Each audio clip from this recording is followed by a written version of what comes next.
भानु प्रतापपुर उपचुनाव में भाजपा के स्टार प्रचारकों के तौर पर पहुंचे पूर्व मुख्यमंत्री डॉक्टर रमन सिंह ने वर्तमान मुख्यमंत्री भूपेश बघेल और कांग्रेस सरकार पर निशाना साधा। रमन सिंह ने कहा कि छत्तीसगढ़ में अभी भ्रम, छल और गुंडागर्दी वाली सरकार चल रही है। चलिए देखते हैं हमारी खास पेशकश भानु प्रतापपुर का संग्राम।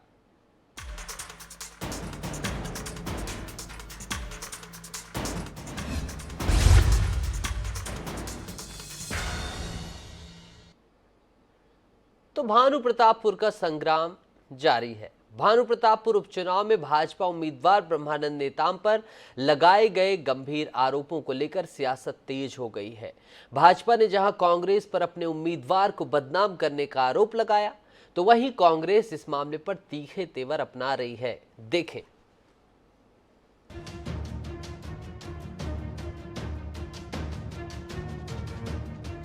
भाजपा उम्मीदवार ब्रह्मानंद नेताम पर लगे आरोपों ने भानु प्रतापपुर उपचुनाव की दशा और दिशा बदल दी है। अब इस सियासी घमासान में आदिवासी आरक्षण, कटौती और विकास का मुद्दा कहीं पीछे छूटता नजर आ रहा है। कांग्रेस और भाजपा दोनों ही दल ब्रह्मानंद पर लगे आरोपों को लेकर सियासत करते दिख रहे हैं। भाजपा सीधे तौर पर अपने उम्मीदवार नेताम को गिरफ्तार करने की चुनौती पेश कर रही है।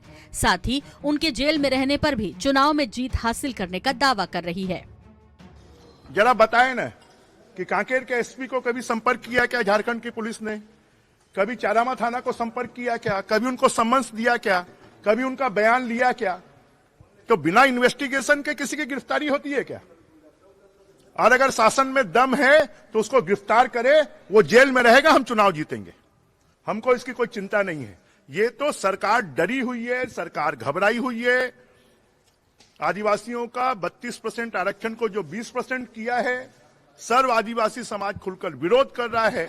और इतनी घटिया राजनीति, एक आदिवासी नौजवान को बदनाम करने का काम अगर कोई कर रही है तो ये भूपेश बघेल की सरकार कर रही है। और भानु प्रतापपुर चुनाव में कि आदिवासियों का पहले 32% आरक्षण कर आदिवासियों के हक को छीना गया, अब एक आदिवासी नौजवान जो चुनाव लड़ रहा है उसको बदनाम किया जा रहा है। तो ये सरकार आदिवासियों को बदनाम करने वाली, उनको हक को छीनने वाली सरकार है। इधर कांग्रेस के तेवर भी तल्ख दिख रहे हैं। कांग्रेस ब्रह्मानंद नेताम की गिरफ्तारी तय मान रही है। साथ ही पॉक्सो एक्ट का हवाला देते हुए झारखंड पुलिस से जल्द कार्रवाई करने की अपील भी कर रही है।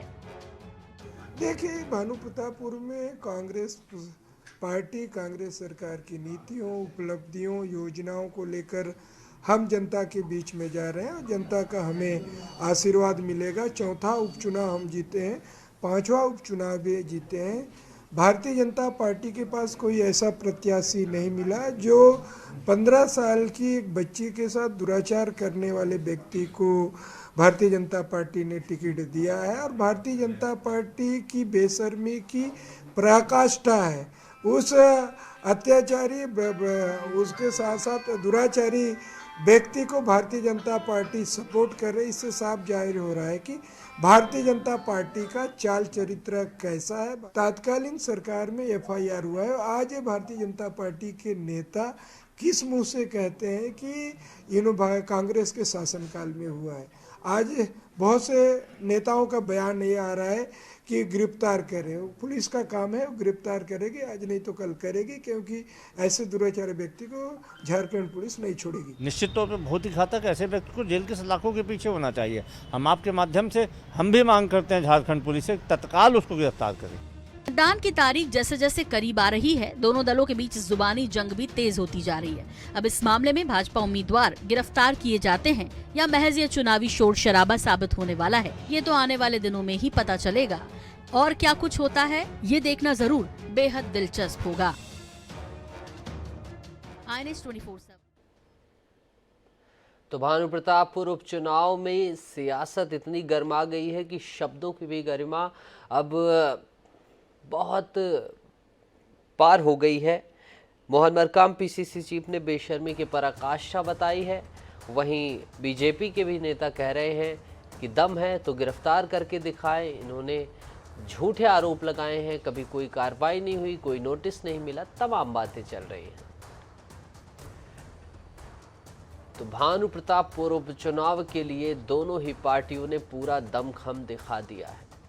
पूरी ताकत लगाती है और विकास के मुद्दे पर कांग्रेस दावा कर रही है कि वो चुनाव लड़ रही है, वहीं भारतीय जनता पार्टी कह रही है कि कांग्रेस विकास के इतर उनके प्रत्याशी को पर्सनल टारगेट कर रही है, व्यक्तिगत तौर पर निशाना बना रही है। आज भूपेश बघेल का अलग अंदाज देखने को मिला। वो अपनी भेंट मुलाकात कार्यक्रम के दौरान भावुक नजर आए, बीते पलों को याद किया, पुराने समय को याद किया। और जब इस पर रमन सिंह से, पूर्व मुख्यमंत्री से प्रतिक्रिया ली गई तो रमन सिंह ने कहा कि झूठ बोल रहे हैं वो, उनके साथ ऐसा कुछ भी नहीं हुआ है। और थाने वो खुद पहुंचे थे, किसी अन्य दूसरे मामले को लेकर अपने सियासी कारणों से पहुंचे थे।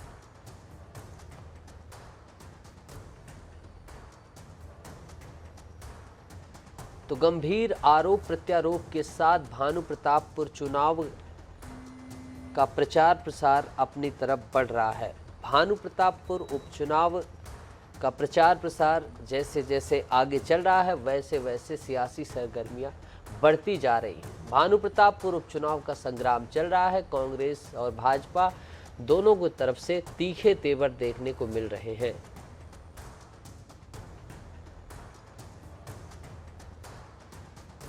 सियासत और जंग में कहते हैं, किसी ने कहा कि सब कुछ जायज है, लेकिन कई जानकार कहते हैं कि लोकतंत्र जनता का जनता के द्वारा जनता के लिए शासन है और ऐसी स्थिति में जनता की बात की जाए तो ज़्यादा बेहतर होगा। वहीं आपको बता दें कि आज आरक्षण में भी आरक्षण विधेयक 2022 छत्तीसगढ़ की कैबिनेट में ड्राफ्ट आ गया है और ये ड्राफ्ट छत्तीसगढ़ विधानसभा के सत्र में रखा जाएगा। उसके बाद ये पारित होने के बाद अधिनियम बन जाएगा और आरक्षण संबंधी जो मांग लंबे समय से की जा रही है आदिवासी आरक्षण को 32% करने की, उस पर भी कुछ कांग्रेस बात बनाते हुए समझ में आ रही है। सरकार कुछ उसका सियासी तोड़ निकाल रही है, सियासी हल समाधान ढूंढ रही है।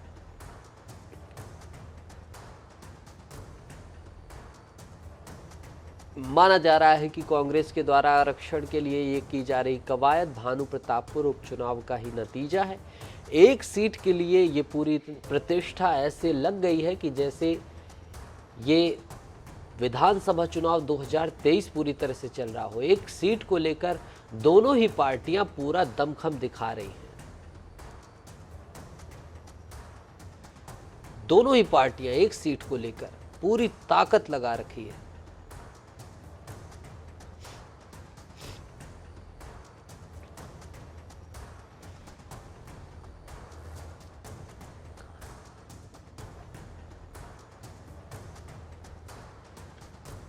और हमारे संवाददाता, हमारे साथी फिरोज हमारे साथ जुड़ गए हैं भानु प्रतापपुर से सीधा। फिरोज, क्या है, कहां तक पहुंचा भानु प्रतापपुर की सियासत, कहां तक पहुंच गई है? देखिए, भानु प्रतापपुर की सियासत छत्तीसगढ़ में समझ में एक अलग तरह की सियासत। जी आप बोले। फिरोज से हमारा तकनीकी समस्या के कारण संवाद कट गया है।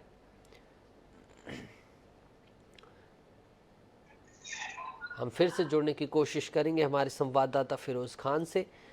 बहरहाल हम आपको बता दें कि पीसीसी चीफ मोहन मरकाम आक्रामक हैं, भूपेश बघेल आक्रामक हैं, पूर्व मुख्यमंत्री रमन सिंह आक्रामक हैं, बीजेपी के तमाम आला अधिकारी आक्रामक है, कांग्रेस के भी बिल्कुल सभी लोग कंधे से कंधा, ईंट से ईंट बजाते हुए नजर आ रहे हैं। इस चुनाव में कोई भी पीछे नहीं हट रहा है, चाहे वो जुबानी जंग की बात की जाए, चाहे वो योजनाओं की जंग की जाए। अगर कांग्रेस कहती है कि हम ये कर रहे हैं तो बीजेपी कहती है हमने ये कर दिया है। और इस तरह से ये पूरी सीट प्रतिष्ठा के लिए, प्रतिष्ठा की लड़ाई बनती जा रही है। ब्रह्मानंद नेताम, जिनके ऊपर पॉक्सो एक्ट और बच्ची से दुष्कर्म का मामला है, उनके लिए भारतीय जनता पार्टी एक कवच का निर्माण कर रही है। कह रही है कि ऐसा कुछ भी नहीं है, कांकेर एसपी से ना आपने संपर्क किया, ना ही उन्हें कोई नोटिस दिया गया, ना ही कोई ऐसी कार्रवाई हुई। अगर ऐसा है तो उन्हें गिरफ्तार क्यों नहीं किया जा रहा, सवाल पूछ रही भारतीय जनता पार्टी। और इस मामले पर कांग्रेस भी पूरी ताकत से कह रही है कि उन्हें जेल होगी। बेशर्मी की पराकाष्ठा पार की जा रही है। एक बच्ची से दुष्कर्म पॉक्सो एक्ट के जिसके ऊपर लगा है उस व्यक्ति का बचाव कर रही है। और इस पूरे मामले पर बातचीत के लिए हमारे विशेष संवाददाता गौरव हमारे साथ जुड़ गए हैं। गौरव, आज जो आरक्षण के लिए ड्राफ्ट आया है, आरक्षण विधेयक 2022 जिसे नाम दिया गया है, आगामी विधानसभा सत्र में पटल में रखा जाने वाला है, ये क्या भानु प्रतापपुर उपचुनाव को लेकर ही की जा रही कवायद आपको समझ में आ रही है? देखिए, जब से आरक्षण पर बातचीत शुरू हुई तब से चर्चा चल रही थी और कहीं ना कहीं तो जो विधानसभा का बुलाया गया वो भी 1 और 2 दिसंबर को आहूत किया गया, जबकि मतदान जो होना है भानु प्रतापपुर में वो 5 दिसंबर को होना है। तो कहीं ना कहीं भारतीय जनता पार्टी आरोप पहले से भी लगाती रही है कि भानु प्रतापपुर उपचुनाव को देखते हुए ये जो डेट है वो तय किया गया, लेकिन कहीं ना कहीं जब से हाईकोर्ट का फैसला इसे लेकर आया तब से इसकी प्रक्रिया चल रही थी। और आज 2 प्रमुख जो अहम विधेयक है, जिसमें लोक सेवा संशोधन विधेयक है और साथ ही साथ शैक्षणिक संस्थाओं में प्रवेश को लेकर जो आरक्षण संशोधन विधेयक है उसको मंजूरी कैबिनेट ने दे दी है। अब ये विधानसभा में पारित होगा और राज्यपाल के हस्ताक्षर के बाद में ये कानून का स्वरूप ले लेगा और इसके साथ ही साथ जो आरक्षण की प्रक्रिया है वो फिर से बहाल हो जाएगी, जिसके लिए पूरे प्रदेश में इन दिनों चर्चा छिड़ी हुई है, सियासी जंग तेज है। तो वो जो प्रक्रिया है वो कहीं ना कहीं पूरी कर ली जाएगी और इसी के साथ आरक्षण को लेकर अब तक जो कवायदें चल रही है वो पूरी हो जाएगी। लेकिन विधानसभा चुनाव के एंड पहले जो है वो ये प्रक्रिया पूरी होगी। जी गौरव, एक चीज़ दर्शकों को आपके माध्यम से हम क्लियर करना चाहते हैं। कई दर्शकों के मन में ऐसे भी संदेह आ रहे हैं कि इसमें आरक्षण प्रणाली पुरानी आरक्षण प्रणाली बहाल की जा रही है। जाहिर सी बात है, बिलासपुर हाई कोर्ट ने कहा था कि 50% का जो रेशियो है उसके तहत आरक्षण के लिए आप एक नया मॉड्यूल बनाएं। तो क्या वो उसी की कवायद है? इसमें ओबीसी आरक्षण भी घट सकता है, जैसे पिछली एक रिपोर्ट आई थी उसके तहत भी ओबीसी आरक्षण घटने का भी अनुमान लगाया जा रहा है। एसटी का आरक्षण फिर से क्या 32% करने की, और ईडब्ल्यूएस के लिए भी ऐसी शंकाएं हैं कि ये 10% ना देकर कम दिया जाएगा। तो ऐसे भी कुछ इनपुट्स निकल कर आए, इस पर कोई क्लियरिटी बाहर आई है? देखिए, ये तय किया आदिवासियों का जो आरक्षण है वो लगभग 32% होगा। साथ ही साथ एससी आरक्षण जो है उसके बारे में ये कहा जा रहा है, राज्य सरकार के जो उच्च पदस्थ सूत्र हैं वो जानकारी इस बात की दे रहे हैं ऑफ द रिकॉर्ड की ये जो है वो 13% हो सकता है। साथ ही साथ ओबीसी का जो आरक्षण है वो 27% हो सकता है। साथ ही साथ ईडब्ल्यूएस की जो आरक्षण की बात कही जा रही है वो 4% हो सकता है। लेकिन अभी इसकी आधिकारिक जो जानकारी है वो सामने नहीं आई है और इस स्थिति में बदलाव हो सकता है, क्योंकि अभी इस विधेयक को कैबिनेट की मंजूरी मिली। एक जो अहम कदम है, महत्वपूर्ण कदम है, विधानसभा में फ्लोर टेस्ट से गुजरना होगा, विधानसभा में प्रस्ताव पारित होगा, इसके बाद में राज्यपाल का सिग्नेचर होगा, इसके बाद ही ये कानून का स्वरूप लेगा और तभी कुछ कहा जा सकेगा कि जो आंकड़े हैं उसमें कितना बदलाव होता है। लेकिन निश्चित रूप से राज्य सरकार ने सभी वर्गों को, सभी समाजों को, सभी प्रतिनिधि मंडलों को ये आश्वस्त किया है कि जो उनके हक का आरक्षण है वो जरूर दिया जाएगा। एसटी, एससी और ओबीसी तीनों वर्गों को इस बात को लेकर आश्वस्त किया गया। मुख्यमंत्री भूपेश बघेल ने खुद भी कहा है कि आरक्षण की कटौती नहीं होगी और जिस वर्ग का जितना अधिकार बनता है उतना आरक्षण उन्हें दिया जाएगा। तो कहीं ना कहीं ये अब जब चुनाव है तो इसके पहले में ये कैबिनेट की बैठक हुई और इसके पहले ही उपचुनाव के मतदान के पहले ही विधानसभा में सत्र पारित करा लिया जाएगा और इसके बाद सरकार का प्रयास होगा कि राज्यपाल का यथाशीघ्र इसमें हस्ताक्षर हो जाए और मतदान के पहले ही कानून का स्वरूप ले ले, ताकि जो आरक्षण बहाली की प्रक्रिया है उसे आगे बढ़ाया जा सके। सरकार ने जो वादा किया है विभिन्न वर्गों से उसे पूरा किया जा सके। ठीक है गौरव, यानी आपकी बातों से स्पष्ट है कि कांग्रेस कहीं ना कहीं आरक्षण के मुद्दे को ऐन मौके पर पटल में लाकर इस विधेयक के माध्यम से वोटरों को साधने की कोशिश कर रही है, खासकर एसटी आदिवासी समुदाय के। गौरव, एक रोचक प्रश्न ये भी है कि कल ये लड़ाई राम रावण पर थी, आज ये ब्रह्मानंद नेताम पर देखा जाए तो मोहन मरकाम ने बड़ी टिप्पणी की है कि बेशर्मी की पराकाष्ठा भारतीय जनता पार्टी पार कर रही है। जैसा आप ग्राउंड पे हैं, राजधानी के भी पॉलिटिक्स और इन सब से आप जुड़े हुए हैं, आम जनमानस पर इस चीज के लिए क्या राय है? आम जनमानस कैसा सोचता है ब्रह्मानंद नेताम पर लगा हुआ पॉक्सो एक्ट और जो दुष्कर्म का मामला है, या सिर्फ ये एक हवाई एक फैक्टर है? इसे ग्राउंड रियलिटी के रूप में जब आपने टेस्ट किया तो कितना परखा जनता पर, ये कितना कारगर है? जनता इससे इफेक्टेड हो रही है? क्या इस चीज का लॉस होने जा रहा है भारतीय जनता पार्टी को? देखिए, भानु प्रतापपुर की जनता की अगर बात की जाए तो भानु प्रतापपुर की जनता के लिए ये सियासी लड़ाई से ज्यादा महत्वपूर्ण उनके लिए भानु प्रतापपुर को जिले का दर्जा दिलाना है। भानु प्रतापपुर की जो सड़कें वो बेहद खराब है, जिसकी रिपोर्ट हमने अपने दर्शकों को लगातार दिखाई है। चाहे वो कांकेर से भानु प्रतापपुर जाने की बात हो या भानु प्रतापपुर से अंतागढ़ और दिल्ली राजरा की सड़क की बात हो, लगभग 50 किलोमीटर का जो क्षेत्र है भानु प्रतापपुर का, वो कहीं ना कहीं बदहाल सड़कों से त्रस्त है। वहां पर लोगों की बड़ी समस्या है। जिले की वजह से विकास के कार्य रुके हुए, जिले की घोषणा लगातार की गई थी लेकिन जिला बन नहीं पाया भानु प्रतापपुर।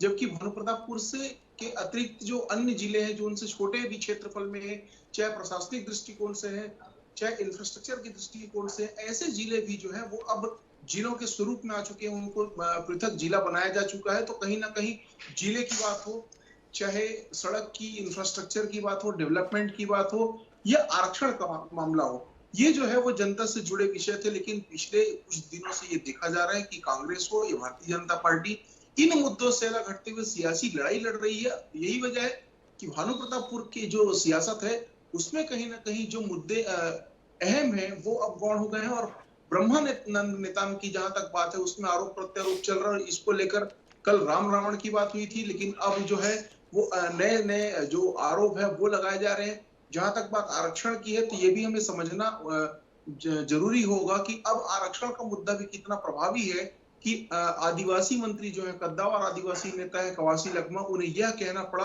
कि अगर आरक्षण नहीं मिलता है राष्ट्रपति राज्यपाल तक भी जाएंगे, सुप्रीम कोर्ट में लड़ाई भी लड़ेंगे, इसके बावजूद अगर आरक्षण नहीं मिलता है तो राजनीति से संन्यास ले लेंगे। तो कहीं ना कहीं ब्रह्मानंद नेताम का एक मुद्दा अहम है जिस पर कांग्रेस और भारतीय जनता पार्टी अपनी लड़ाई लड़ रहे हैं। लेकिन इसके साथ ही साथ जो अन्य मुद्दे हैं, चाहे आरक्षण की बात हो जो बड़े वर्ग को प्रभावित करता है, तो इन मुद्दों पर भी जनता के बीच में अपने आप को सही साबित करने की दोनों दलों में होड़ मची हुई है।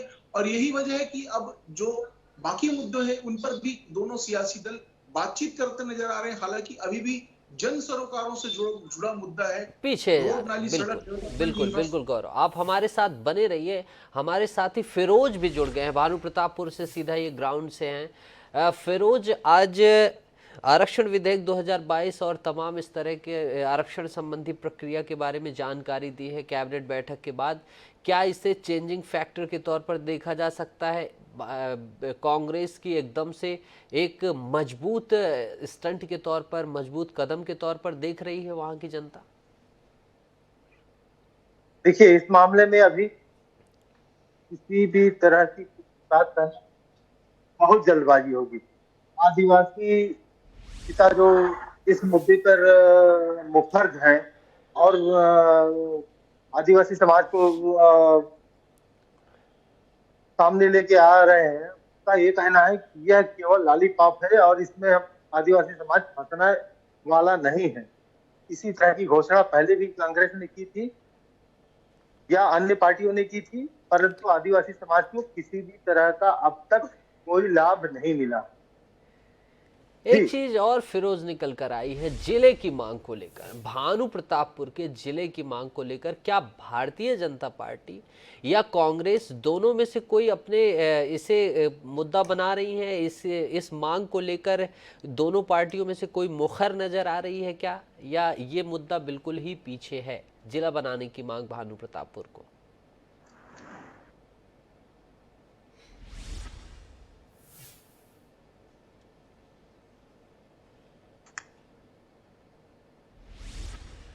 फिरोज, मेरी आवाज आप तक आ रही है?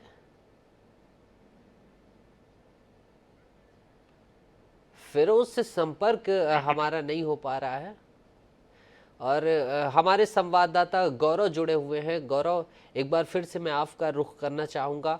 गौरव, क्या इसे सर्व आदिवासी समाज की काट के तौर पर देखा जाए इस आरक्षण के मुद्दे को? आपको क्या लगता है? चूंकि सर्व आदिवासी समाज बहुत मजबूती से इस दोनों पार्टियों को त्रिकोणीय संघर्ष के रूप में तब्दील करना चाह रही थी, तो क्या इसे एक काट के तौर पर भी देखा जा सकता है इस आरक्षण के पहलू को? देखिए, आरक्षण का मसला तो लगातार बना हुआ है, लेकिन जहां तक सर्व आदिवासी समाज की बात है तो सर्व आदिवासी समाज ने पहले ये रणनीति बनाई थी कि ऐसा चुनाव हो जिसमें हर पंचायत से, हर गांव से प्रत्याशी उतारे जाए। लेकिन जब ये संभव नहीं हो पाया और जब स्थितियां बदली तो कहीं ना कहीं सर्व आदिवासी समाज ने अपनी रणनीति बदली और अब एक प्रत्याशी को खड़ा करके उसे जिताने की बात हो रही, उसके समर्थन जुटाने की बात हो रही उसके लिए। लेकिन कहीं ना कहीं अभी भी सर्व आदिवासी समाज के लिए बेहद मुश्किल है, क्योंकि दो जो राष्ट्रीय दल है उनके सामने चुनाव लड़ना और उनके सामने टिके रह पाना बेहद मुश्किल है। और गोंडवाना गणतंत्र पार्टी जैसी जो राजनीतिक दल है वो भी वहां पर चुनाव मैदान में, जिनकी कहीं ना कहीं भले बहुत अधिक पकड़ ना हो लेकिन ग्राउंड में, धरातल में पकड़ तो है, तो ऐसे दल भी वहां पर चुनाव लड़ रहे हैं। ऐसे में अपने प्रत्याशी को उतारना, उसके लिए समर्थन जुटाना, बड़े पैमाने पर प्रचार करना, क्योंकि भानु प्रतापपुर विधानसभा क्षेत्र जो है काफी बड़ा है। अंतागढ़, भानु प्रतापपुर के क्षेत्र में चारामा, दुर्गोकोंदुल और तमाम जो बड़े स्थान है वो शामिल है। ग्रामीण क्षेत्र भी है, शहरी क्षेत्र भी है। ऐसे में अपने प्रत्याशी के लिए पर्याप्त संसाधन जुटा पाना और पर्याप्त समर्थन जुटा पाना बड़ी चुनौती है। और यही वजह है कि वहां पर जो मुकाबला है वो अभी भी त्रिकोणीय नहीं बन पा रहा है, बल्कि भारतीय जनता पार्टी और कांग्रेस के बीच में ही सिमटता हुआ नजर आ रहा है।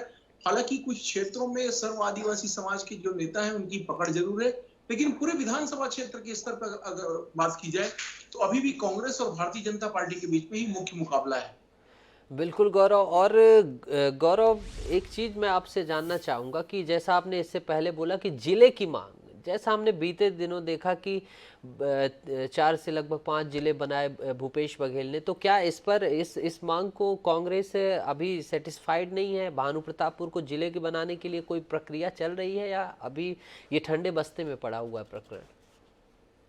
देखिए, भानु प्रतापपुर को अकेले जिला बनाना कांग्रेस के लिए, राज्य सरकार के लिए आसान नहीं, क्योंकि भानु प्रतापपुर के साथ साथ अंतागढ़ का भी दावा है।